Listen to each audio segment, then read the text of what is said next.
Welcome to my channel, Satwat Academy for Special Needs Children. सतवत की academy special बच्चों के लिए। अस्सलाम वालेकुम, मेरा नाम सतवत है। मैं पिछले कई साल से कैलिफोर्निया अमेरिका में स्पेशल एजुकेशन टीचर के तौर पे पढ़ा रही हूँ। मैं कौन हूँ और क्यों ये चैनल बनाया है, किन पेरेंट्स के लिए, आप please introduction to my channel video में ज़रूर जाके देखिए। जिस टॉपिक पे आज मैं बात करने वाली हूँ वो बहुत खूबसूरत बच्चों के बारे में है, और ये वो बच्चे हैं जिन्हें डाउन सिंड्रोम होता है।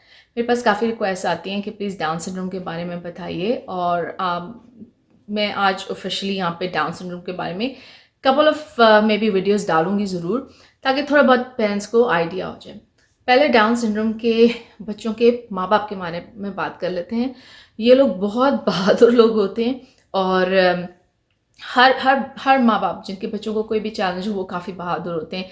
लेकिन डाउन सिंड्रोम और ऑटिज़म के पेरेंट्स के दरमियान जो मैं एक फ़र्क देखती हूँ, वो जैसे ऑटिज़म मशहूर है तो इसलिए उसके साथ कह रही हूँ, वो ये है फ़र्क कि मैंने देखा कि ऑटिज़म की सपोर्ट के लिए दुनिया में काफ़ी कुछ है, डाउन के भी लिए बहुत कुछ है मगरबी दुनिया में, लेकिन हमारे अभी अपने एरियाज़ में कुछ डाउन सिंड्रोम की ना इतनी रिकग्निशन नहीं है। हालांकि पता भी है, ये बच्चे नज़र भी आ जाते हैं कि कौन है, लेकिन इसके लिए इतने ज़्यादा ना रिसर्च है उन एरियाज़ में, ना वहाँ पे इतना ज़्यादा कोई एसोसिएशंस या कुछ भी इस किस्म का, ऑनलाइन भी इवन काफ़ी कम है। डाउन सिंड्रोम के पेरेंट्स की ख़ास बात ये होती है कि जो डाउन सिंड्रोम होता है ना, ये बहुत अर्ली ऑन लाइफ में पता चल जाता है। यानी अगर आप कहानियाँ सुने या पूछें, ये जो डॉक्टर्स हैं वो विद इन अ डे, जब पैदा होता है बच्चा उसी वक्त विद इन आपको बता सकते हैं उसी वक्त के बेसिकली इस बच्चे को डाउन सिंड्रोम है। डाउन सिंड्रोम जो है ना, उसका ताल्लुक आपके सेल्यूलर बायोलॉजी से है। जो आपके क्रोमोसोम्स होते हैं आपके सेल के अंदर, वो किसी भी वजह से, एक क्रोमोसोम होता है 21, अभी इस पे आगे वीडियो भी मैं डाल रही हूँ वेरी क्लियरली आपको समझाने के लिए।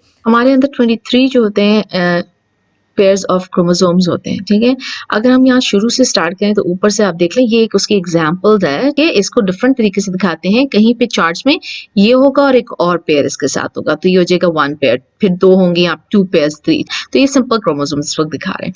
तो 1 2 3 4 5 6 7 8 9 10 11 12 13 14 15 16 17 18 19 20 21। तो राइट हियर ये 21वां जो होता है ना, 21 22 और 23, ये 23वां जो होता है, ये इस क्रोमोसोम से 23वें वाले से ये डिसाइड होता है कि मेल है या फीमेल, यानी लड़का पैदा है या लड़की। तो यहाँ पे ये वाला जो है 21st पेयर, इसमें एक एडिशन हो जाए अगर, तो वो फिर होता है उसमें डाउन सिंड्रोम हो जाता है। इस वाले पेयर में एक एक्स्ट्रा क्रोमोसोम होता है। तो ये कभी कभी इंसान के हर सेल में भी होता है जिन डाउन सिंड्रोम होता है, या फिर उनके कुछ डिफरेंट किस्म की टाइप्स होती है जिसमें कुछ सेल्स में होता है कुछ में होता है। बेसिकली ये है, और इसको फिर डाउन सिंड्रोम या ट्रिसोमी 21 भी कहा जाता है, लेकिन हम डाउन सिंड्रोम की बात कर रहे हैं, हम उसी पे कॉन्सेंट्रेट करेंगे।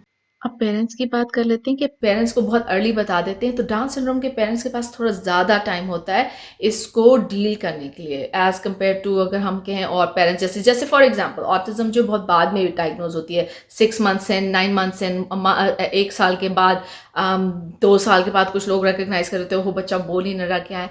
तो डाउन सिंड्रोम में ये बहुत अर्ली ऑन हो चुका होता है। डाउन सिंड्रोम में है फिजिकल और डेवलपमेंटल और इंटेलेक्चुअल चैलेंजेस होते हैं, तीनों होते हैं। फिजिकल के सेंस में मैं कह रही हूँ, फिजिकल यानी उनकी आईज जो होती हैं स्लैंटिंग, उसके बाद ब्रिज ऑफ द नोज, वो थोड़ा सा ये जो यहाँ पे होता है ये थोड़ा सा फ्लैटन होता है। इनकी ज़ुबान का मसला होता है, इनकी ज़ुबान जो होती है हल्का सा मुंह में उनके हिसाब से थोड़ी सी बड़ी होती है, एक चैलेंज उनके साथ हमेशा रहता है। उनकी लो मसल टोन होती है। लो मसल टोन से मुराद है, मेरे पास बच्चे होते हैं वो इस तरह बैठते हैं, नहीं हो जाते हैं, कोई डेस्क पर गिरा हुआ तो आधा है, कोई ऊपर होके बैठ के लिख रहा है, इस तरह से हाथ से थक जाते हैं लिखना। तो ये होती है उनकी मसल टोन का इससे ताल्लुक होता है, नॉट क्यों उनका उसमें कोई वो चीज़ होती है। ये एक डाउन सिंड्रोम के साथ लो मसल टोन यूजुअली आती है। अच्छा, इन बच्चों में जो है अब चले जाते हैं, अगर और कुछ चीज़ें जो नज़र ना आती हैं उसमें से देखा जाए तो वो होती है एक काफ़ी ज़्यादा कंजेनिटल हार्ट डिफेक्ट्स होते हैं। तो बच्चे यूजुअली उनमें हार्ट के इश्यूज़ होते हैं, यूजुअली कह रही हूँ, हर एक में नहीं, ठीक है। अच्छा, इसी तरह हेयरिंग लॉस होता है डाउन सिंड्रोम में कंपेयर टू न्यूरोटिपिकल किड्स। आम बच्चों से ज़्यादा हेयरिंग के मसाइल देखे गए हैं, ईयर इन्फेक्शंस देखे गए हैं, आइज़ के इश्यूज़ देखे गए हैं, यानी आँखों से देखने का मसाइल, और बहुत सारे जो कि मैं नहीं कहना चाहती, आई थिंक कैटरैक्ट्स और इस तरह की चीज़ें जनरली हो सकती हैं ज़्यादा। और जो मैं बच्चों के साथ काम करती हूँ उनमें जैसे इत्तेफाक है कि 7 जो बच्चे मेरे पास, उनमें से दोनों ने कोई ग्लासेस या कोई हियरिंग, अभी तक वो यंग है वैसे भी तो नहीं है, लेकिन वरना यूजुअली मेरे पास जो आते हैं उनके पास लगे हुए होते हैं, ग्लासेस का भी मसला होता है, हियरिंग एड्स भी लगी हुई होती हैं, इस किस्म के मसाइल होते हैं। तो ये हो गई कुछ हम फिजिकल पे बात कर ली। अब बात कर लेते हैं इंटेलेक्चुअल पे। डाउन सिंड्रोम में थोड़ी बहुत इंटेलेक्चुअल डिसेबिलिटी भी होती है, यानी इंटेलेक्चुअली थोड़ा सा वो चैलेंज होते हैं। जब उनके टेस्ट होते हैं तो उनके IQ लेवल्स और वो सारा कुछ, मैं इसमें नहीं पढ़ना चाहती, लेकिन जनरली बता रही हूँ कि इंटेलेक्चुअल डिसेबिलिटी भी उनमें पाई जाती है। फॉर इंस्टेंस यहाँ पे हम जब डाउन सिंड्रोम कर रहे होते हैं तो मेरे काफ़ी ज़्यादा बच्चे हैं जिनकी IP क्या होती है, इंडिविजुअल एजुकेशन प्लान। जब आप एक प्लान बना रहे होते हैं एक ख़ास बच्चे के लिए, किसके आगे क्या करना है, पूरी टीम इकट्ठा होती है, तो उसके ऊपर कभी कभी डिसेबिलिटी में डाउन सिंड्रोम नहीं लिखा होता, क्योंकि हम डॉक्टर्स तो हैं नहीं, लेट्स से वो बच्चे को डॉक्टर से नहीं मिला हुआ, तो हम जब जब कर रहे होते हैं एजुकेशनल पर्पसेस के लिए, तो हम इस तरह से करते हैं कि इंटेलेक्चुअल डिसेबिलिटी, जो टेस्ट पे उसके स्कोर्स आ रहे होते हैं compare to other neurotypical kids, वहाँ से वो इंटेलेक्चुअल डिसेबिलिटी के उसके अम्ब्रेला के अंदर आ जाते हैं। ये 2-3 चीज़ें हो गई डाउन सिंड्रोम की। और बहुत प्यारे बच्चे होते हैं, बहुत खूबसूरत, इनके साथ काम करने में बहुत मज़ा आता है मुझे। बिहेवियर चैलेंजेस होते हैं, बिल्कुल होते हैं, जिस तरह से बाकी डिसेबिलिटीज़ में होते हैं। बिहेवियर चैलेंजेस का ताल्लुक फिर वहीं से आ जाता है, क्योंकि डाउन में भी स्पीच आपकी काफ़ी इम्पेयर्ड होती है। मैं एक जनरल स्टेटमेंट नहीं देना चाहती, ज़्यादातर मेजॉरिटी ऑफ द बच्चों के स्पीच के मसाइल होते हैं डाउन सिंड्रोम में।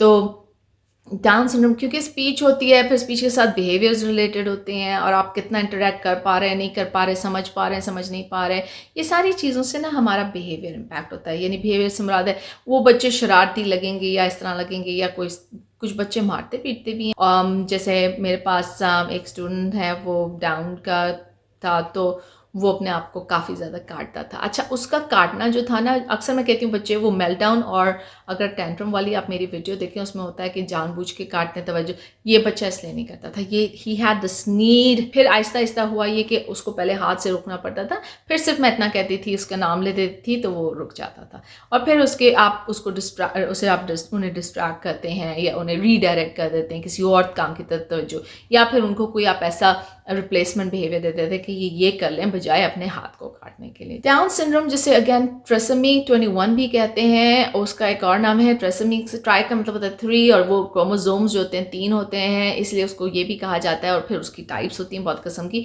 तो ये जो है अब जो है बहुत ऐसे टेस्ट हैं डॉक्टर्स के पास जो आप प्रीनेटल, जब बच्चा अभी पैदा नहीं हुआ तो माई और टेस्ट करा सकती हैं, और उसमें डाउन सिंड्रोम का पता चल जाता है, एक ख़ास टाइम के बाद पता चल जाता है। और वजह यही है क्योंकि ये ब्लड में आपके जेनेटिक्स में और ये इसमें है, क्रोमोसोम्स का चक्कर है, तो ये डिटेक्टेबल है, और ये बच्चे की बर्थ से पहले पता चल सकता है इसका। होपफुली इस वीडियो से थोड़ा बहुत, जो एक ले पर्सन है जिसको ज़्यादा मेडिकल और उसका आइडिया नहीं है, थोड़ा बहुत सा आइडिया हो जाएगा। अगेन इसमें किसी का कोई कसूर नहीं है कि डाउन सिंड्रोम क्यों हुआ। सो जो पेरेंट्स अपने आप को ब्लेम करते हैं या महसूस करते हैं मेरे साथ क्यों हुआ, मैंने ऐसा किया, ये कोई चीज़ नहीं है, ये एक रैंडम है। एक नंबर देती चलती हूँ जनरली 2013 में, और इसके बाद तकरीबन हर 700 में से एक बच्चे को डाउन सिंड्रोम। कुछ पाकिस्तान की एक आध स्टडी जो मैंने पढ़ी थी उसमें था, ज़्यादा तो है ही नहीं कि ये हैं, और न्यूज़पेपर आर्टिकल से। और उसके बाद जो यहाँ के भी नंबर्स हैं वो आजकल यही हैं 1 in 590 या समथिंग, तो वही 600 के करीब 700 के करीब की रफली बात आ जाती है बच्चे को डाउन सिंड्रोम होता है। तो चलिए इंशाल्लाह आपसे फिर बात होगी। अल्लाह हाफ़िज़।